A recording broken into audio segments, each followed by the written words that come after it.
There was a time when wristwatches were starting to gain acceptance. That was the time when Rolex changed the game by being the first billion company of success who produces a waterproof wristwatch. Rolex is one of the top luxury brands in the world, and today it's worth approximately $8 billion, which started over 100 years ago with Hans Wilsdorf, an orphan who left everything behind and made his way to Switzerland, where he rose and faced many unfortunate events that broke him and eventually ended up in building a multi-billion-dollar empire. In today's video, we will be discussing the rise of Rolex. But before we dive in, welcome to Crown Luxury. Here we provide you with the latest updates and news and all that's happening around the world of luxury. So without wasting any time, let's get started. The story begins a century ago with a young orphan whose inheritance was taken from him. He fled his hometown and relocated to another country with nothing more than his will to succeed. He made the decision to pursue his interest and started a watchmaking company. But little did he anticipate that this move would propel him to pioneer contemporary wristwatches, which would transform the whole watch industry and help him build a billion-dollar empire. On March 22, 1881, Hans Wilsdorf was born in Kulmbach, Germany, by parents Anna and Johann Daniel Wilsdorf. He was the second son of 3 children. His family had a successful business that he inherited from his grandfather, who used to sell iron goods. Unfortunately, his mother got ill during the next few years and died in 1892. And a year later, his dad died as well. It all happened when he was 12. Custody was given to his mother's brothers, who immediately decided to sell his family's business and use some of the money for their education. Putting all 3 of them in a nice prestigious boarding school called Ernestum Coburg in Bavaria, Germany, Hans disliked this decision. He got depressed while he was living in the new town. He was seen as an outsider and often teased by other boys because of his religion. To get through this difficult childhood, he decided to focus on his studies. As he grew, he understood that even though he didn't like the decision of his uncles, it got him closer to his success. Our uncles were not indifferent to our fate. Nevertheless, the way in which they made me become self-reliant very early in life, it made me acquire the habit of looking after my possessions and looking back. I believe that it is to this that much of my success is due. That's a quote from Hans. He enjoyed reading books and became quite a bright student in school. He excelled in mathematics and languages, where he learned French and English, which later helped him in the future. He also wanted to travel. During school, he had a Swiss friend who told him interesting stories about La Chaux-de-Fonds, located in Switzerland. It was a city known for its long history in the watchmaking industry,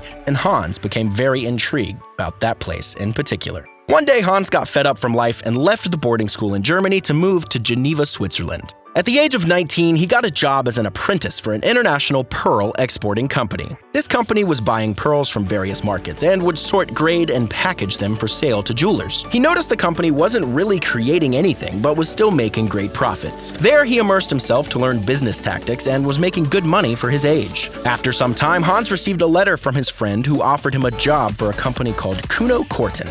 Kuno was one of the biggest high-quality watchmaking businesses at the time, and was exporting about $1 million Swiss francs worth of pocket watches each year.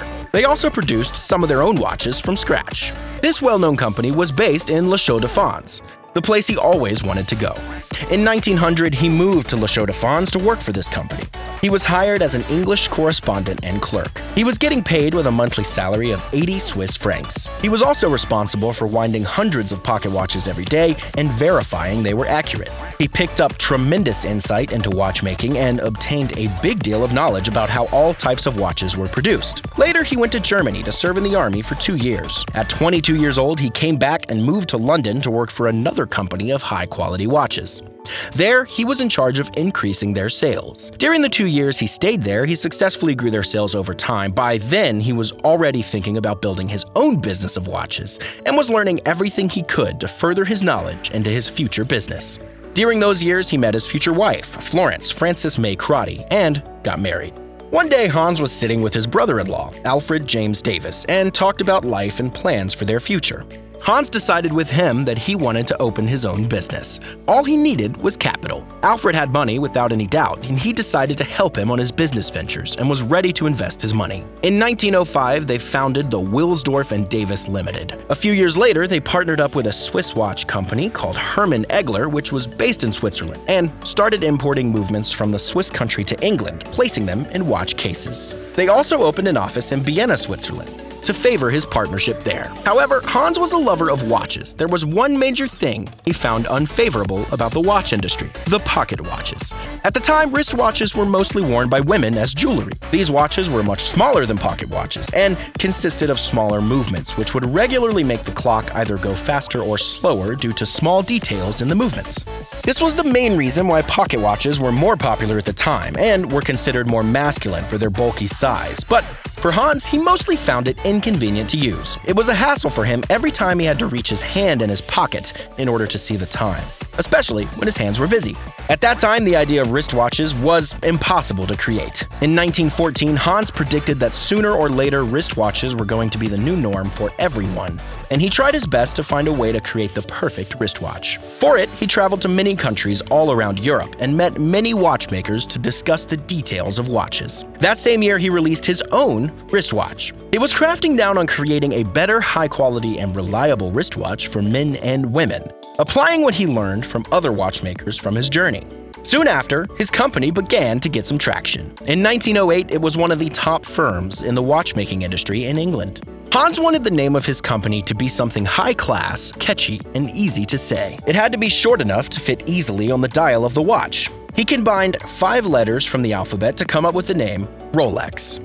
He knew it was the perfect one, and a few days later, he registered the Rolex name as a trademark for Wilsdorf and Davis Limited in 1908. During the next few years, Rolex was known for its high-quality wristwatches, and many rich people were already starting to use it when the First World War broke out. Many businesses had to shut down, but Rolex was not one of them. The tragic event made Hans's company more famous because of its already reliable wristwatches. Many soldiers were given Rolex watches instead of pocket watches because it was much easier and safer to use. It also helped them a lot. By then, in 1914, the company grew to such an extent that they were employing over 60 people. They won the first ever wristwatch chronometer rating from Switzerland, followed by a class certificate of precision from London's Kew Observatory.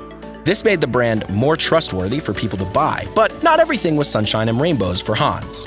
In 1914, the British applied a 33% tax for all companies, so he moved from London to Vienna, Switzerland to avoid taxes and the war. People from Britain began to dislike the Germans. Since the name Hans Wilsdorf was clearly German, and even though he registered Rolex before he was still using the Wilsdorf and Davis name in England, which was getting looked down upon. This also led him to completely change his company name from Wilsdorf and Davis Limited to the Rolex Watch Corporation Limited in 1915. 10 years later, Hans registered Rolex's famous trademark logo for the 5-star crown, which became implemented from then on the dial of their watches. In 1919, its main office moved from Vienna to Geneva, where it still stands today. In Geneva, the company focused mainly on manufacturing and verifying the movements if they were accurate, finishing them with their high-class design and launching their products. And with his team, he improved the technical innovation of the wristwatch. He later worked on the watch case so tight that their movements would be permanently guaranteed against damage. The hard work of Hans eventually paid off big time. In 1926, Rolex released their new model that would forever change the watch industry. The first ever Rolex Oyster, the first ever waterproof wristwatch in history. Mercedes Gleitz, who claimed that she can swim 20.5 miles of water. Mercedes Gleitz, who claimed that she can swim the 20.5 miles of water that separated England and France. Nobody believed her, so in order to prove herself, she did it again in front of thousands of people. Hans took this opportunity and encouraged her to wear a Rolex Oyster. After 10 hours, she was pulled out after almost freezing to death and made it about 4/5 of the channel. Although she couldn't complete the challenge, Rolex came out of the water in perfect condition, which made people crazy. Hans later posted this event in a newspaper, and this was the point where Rolex rose to international fame as a revolutionary watch. Later on, he advertised his new models, and at this point, people perceived Rolex not only as a high-quality designed watch, but also for trustworthy, reliable, and everyday use for wristwatches. And that is how Rolex came into being. So that's it for today's video. If you think this video was useful, let us know in the comments down below. And if you want to stay connected, please don't forget to like, subscribe, and hit the bell icon to be notified for future videos. Until next time, we'll see you in the next video.